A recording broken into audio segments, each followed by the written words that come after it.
Hello everyone, it's World Warrior FGC back with another video based on the RAZER Fightpad. So there's a couple of things about this Fightpad which I wanted to cover in the first video, but I wanted to keep the length short just so I don't kind of bore you all day with all the details. So there's a couple of important bits I want to run through with you today. We'll then have a look at some input tests on Street Fighter 5, Tekken 7, just to see how it fares in those games. Are the inputs accurate? Is the D-pad crap? Is it good? You know, we can kind of take it through actual gaming tests from somebody who actually plays fighting games. We'll then look and see how the input fares, the input lag rather. Is it responsive? Is it laggy? You know, we'll test out a couple of games, see how it kind of goes. But first thing I wanted to kind of highlight is something that I did kind of touch on in the first video, and that is the headphone jack, which is kind of like a big deal, especially for tournaments. So if you're playing against your opponent, you want to essentially be hearing the audio in the game.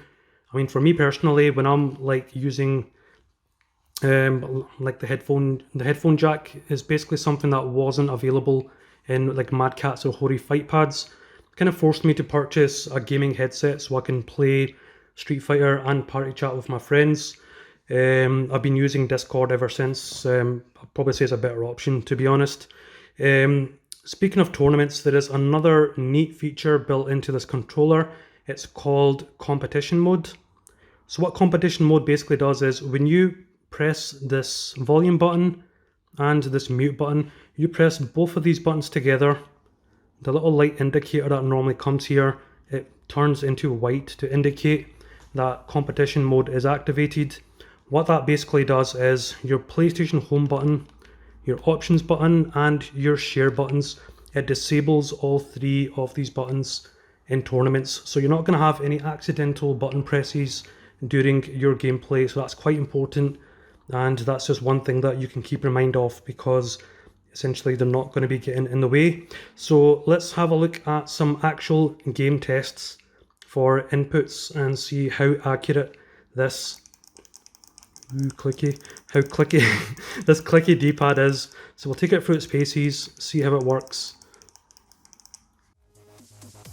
Okay, so time for some actual in-game testing to see how this D-pad is, how accurate it is, because as Fightpad players you all know the D-pad makes or breaks the Fightpad.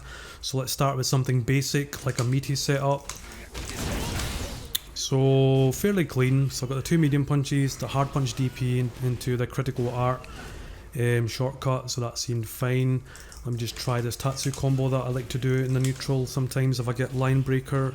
And yeah, so again that's very clean, seems kind of spot on. Let's try something a little bit more advanced.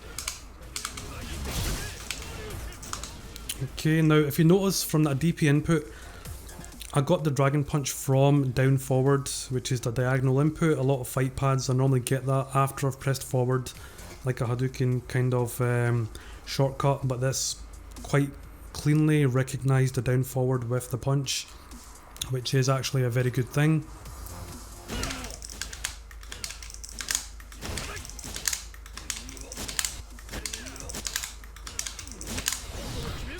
Yep, so pretty much crisp inputs. That's about as clean as it's going to get. This is like one of my favourite combos that I like to do after I shimmy the opponent with like a V-skilled and shimmy. Standing hard punch into this, it's one of my kind of almost like my trademark combos, so to speak. So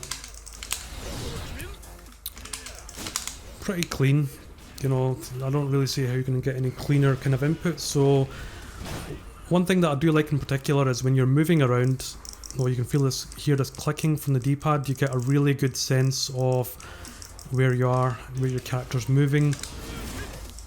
One of the previous videos I made where you can buffer the critical art to confirm your DP, where you just press the hard punch only if you've confirmed the hit. That also works quite well here. If you add a hard kick at the end of it as well, you can cancel it into a critical art. Like another little shortcut I just randomly found when I was kind of messing around with this Fightpad. Pretty handy. So again, clean inputs. Okay, let's try a couple of faster paced kind of stuff, like this dive kick combos into a meaty setup. Yep, inputs are fine.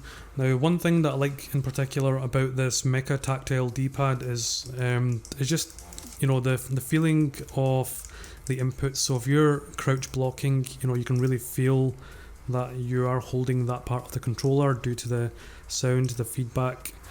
You know, gives you a great kind of sense of control of your character. You can even just, you know, inch forward very quickly. You don't really need to put too much kind of force or effort into like kind of moving in. So if your opponent's kind of, you know, just throwing out buttons, and if you want to just, you know, just be a bit of a sneaky rat and just kind of sneak in and just look for an opening and just go for like a punish, you know, is great kind of character control with it. So for Street Fighter, I would say it's spot on. You know, you're not really gonna get anything cleaner in terms of inputs, because you see yourself, you know, just it looks pretty much spot on. So let's have a look at Tekken and see how we fare with that game. Okay, so the inputs seem pretty clean for Tekken as well. Now, I've not played Tekken for quite a while, so that's probably why you're seeing me do these bog standard combos. I've done this move in particular because somebody asked me the question of how easy is it to press two buttons with just your thumb on this controller. So just to show, you know, it's very easy. The buttons are just the right size, very accessible. Even doing this, you know, it's so easy, piece of cake, doesn't require any effort. Okay guys, the last thing that I'm going to show you is how responsive the inputs are. I'm showing you the PC version because it's insanely responsive. Like if you have a look here, he's basically throwing out the punch before I've even fully pressed the button, so responsive. So I'm trying to get a better angle. So he's basically moving forward before I've even finished, you know, pressing forward in, and you're hearing that feedback in the clicks. So the input response is insanely good for the PC version. Closest thing I could probably compare with this is probably Third Strike. That's like the only game that I've played in the arcades where it was so responsive, and you know, like the character moved the moment you move the arcade stick.